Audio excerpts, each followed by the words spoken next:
Welcome to social post. నేను Nihal.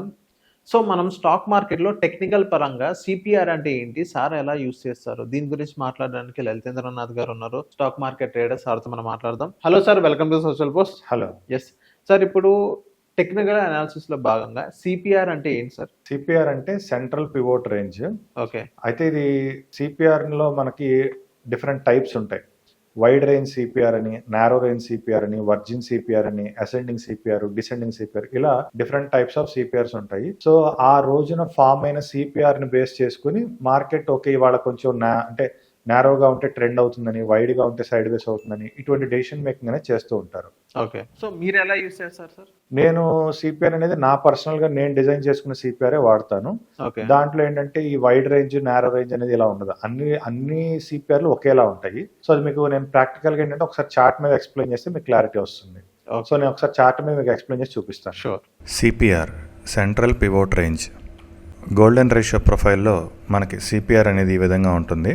Golden ratio ప్రొఫైల్లో మనకి గోల్డెన్ సిపిఆర్ అనే ఆప్షన్ ఉంటుంది. ఈ గోల్డెన్ సిపిఆర్ అనేది చార్ట్ అనేది ఏ టైం ఫ్రేమ్లో పెడితే ఆ టైం ఫ్రేమ్లో ఈ సిపిఆర్ అనేది డైరెక్ట్గా వస్తుంది. నెక్స్ట్ది స్కాల్పింగ్ సిపిఆర్. ఈ స్కాల్పింగ్ సిపిఆర్ అనేది కూడా సేమ్ గోల్డెన్ సిపిఆరే, కానీ ఈ సిపిఆర్ని మనకి నచ్చిన టైం ఫ్రేమ్లోకి మనం కన్వర్ట్ చేసుకోవచ్చు. డైలీ సిపిఆర్గా, వీక్లీ సిపిఆర్గా, అవర్లీ సిపిఆర్గా, ఇలా ఏ టైం ఫ్రేమ్లో కావాలంటే ఆ టైం ఫ్రేమ్లోకి మనం కన్వర్ట్ చేసుకోవచ్చు. జనరల్గా సిపిఆర్లో ఉండే కాన్సెప్ట్ ఏంటంటే సిపిఆర్ కంటే పైన ఉంటే మార్కెట్ అనేది పాజిటివ్గా ఉంటుంది, అదేవిధంగా సిపిఆర్ కన్నా కింద ఉంటే మార్కెట్ అనేది నెగిటివ్గా ఉంటుంది. అయితే సిపిఆర్ అనేది కూడా మనకు ఒక ఇంపార్టెంట్ లెవెల్ కాబట్టి ఈ లెవెల్ దగ్గర కూడా మనం బ్రేక్అవుట్ ఐడెంటిఫైయర్ ద్వారానే డెసిషన్ తీసుకుంటాం, కానీ జస్ట్ క్యాండిల్స్ ప్రకారం తీసుకోకూడదు.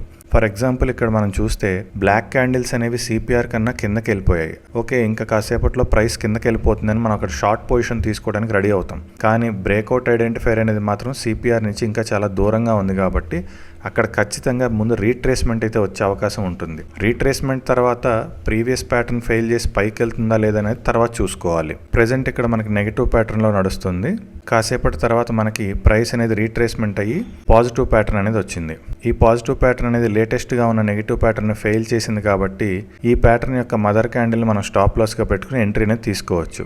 అయితే మదర్ క్యాండిల్ స్టాప్ లాస్ కన్నా మనకి సిపిఆర్ స్టాప్ లాస్ అనేది ఇంకా క్లోజర్గా ఉంది, చాలా తక్కువలో ఉంది. కాబట్టి మనం సిపిఆర్ని స్టాప్ లాస్ పెట్టుకుని మనం ఇక్కడ ఎంట్రీ అనేది తీసుకోవచ్చు. ఈ కేసులో క్యాండిల్స్ అనేవి సిపిఆర్ కన్నా పైన ట్రేడ్ అవుతున్నాయి. సో మనం జనరల్గా బయింగ్ సైడ్ ఎక్స్పెక్ట్ చేసే అవకాశం ఉంటుంది, కానీ బ్రేక్అవుట్ ఐడెంటిఫైర్ తీసుకుంటే సిపిఆర్ కన్నా కిందనే ట్రేడ్ అవుతుంది. కాబట్టి బ్రేక్అవుట్ ఐడెంటిఫైర్ ఇంకా దాన్ని క్రాస్ చేసే లోపు ప్రైస్ మనకి మళ్ళీ రీట్రేస్మెంట్ వస్తుంది. అలానే రీట్రేస్మెంట్ వచ్చిన తర్వాత సిపిఆర్ కన్నా కింద క్లోజ్ అయిపోయింది. ప్రీవియస్ ప్యాటర్న్ ఫెయిల్ అయిపోయి ఫ్రెష్గా మనకి సెల్లింగ్ ప్యాటర్న్ అనేది వచ్చింది. మదర్ క్యాండిల్, సిపిఆర్ రెండు ఒకే చోట ఉన్నాయి కాబట్టి అదే ప్రైస్ని మనం స్టాప్ లాస్గా పెట్టుకుని సెల్లింగ్ సైడ్ పొజిషన్ అనేది తీసుకోవచ్చు. ఇక్కడ ప్రైస్ అనేది స్టార్టింగ్లో సిపిఆర్ కన్నా పైన ట్రేడ్ అవుతుంది, బ్రేక్అవుట్ ఐడెంటిఫైర్ కూడా సిపిఆర్ కన్నా పైన ఉంది.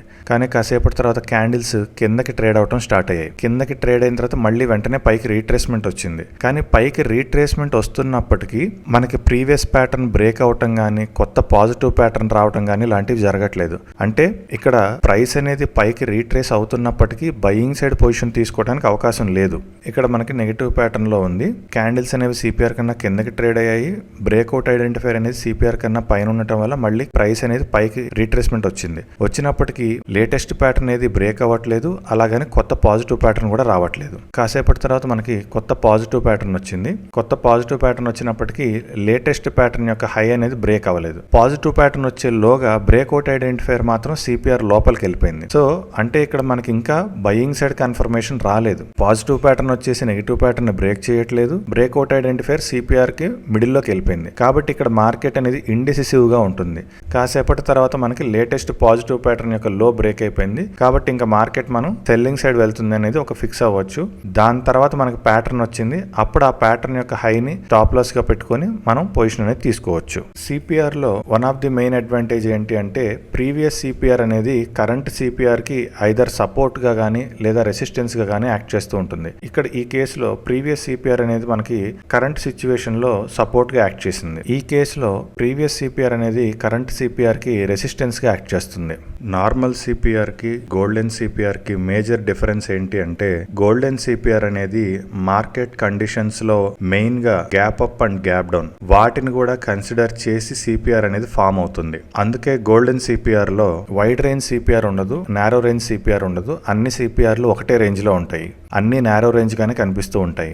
దీంట్లో మనకి virgin CPR, ascending CPR, descending CPR ఉంటాయి, కానీ వాటిని మనం పెద్దగా వాడాల్సిన అవసరం లేదు. సిపిఆర్ని బేస్ చేసుకుని ట్రెండ్ చేంజ్ అయ్యిందా లేదా అనేది మనం ఎలా తెలుసుకోవచ్చు అంటే, ఏ సిచ్యువేషన్లో అయినా సరే బ్రేక్అవుట్ ఐడెంటిఫైర్ అనేది 2 సిపిఆర్ల కన్నా పైకి ట్రేడ్ అవటం స్టార్ట్ అవుతుందో అక్కడి నుంచి మనం ట్రెండ్ అయితే చేంజ్ అయింది అని అనుకోవచ్చు. ఇక్కడ మనకి ఇప్పుడు పాజిటివ్ ట్రెండ్ స్టార్ట్ అయినట్టుగా కనిపిస్తుంది. ఎప్పుడైతే మనకి పాజిటివ్ ట్రెండ్ స్టార్ట్ అవుతుందో అక్కడి నుంచి మనకి డిఫాల్ట్గా అసెండింగ్ సిపిఆర్స్ ఎక్కువ వస్తూ ఉంటాయి. మళ్ళీ మనకి మార్కెట్ నెగిటివ్కి టర్న్ అయ్యే వరకు కూడా అసెండింగ్ సిపిఆర్సే వస్తూ ఉంటాయి. ప్రైస్ రైజ్ అవుతూ సిపిఆర్ దగ్గరికి వచ్చిన ప్రతిసారి అది రీట్రేస్మెంట్గా మనం తీసుకోవాలి. అక్కడ మళ్ళీ మనం పొజిషన్స్ కావాలంటే ఎంటర్ అవ్వచ్చు.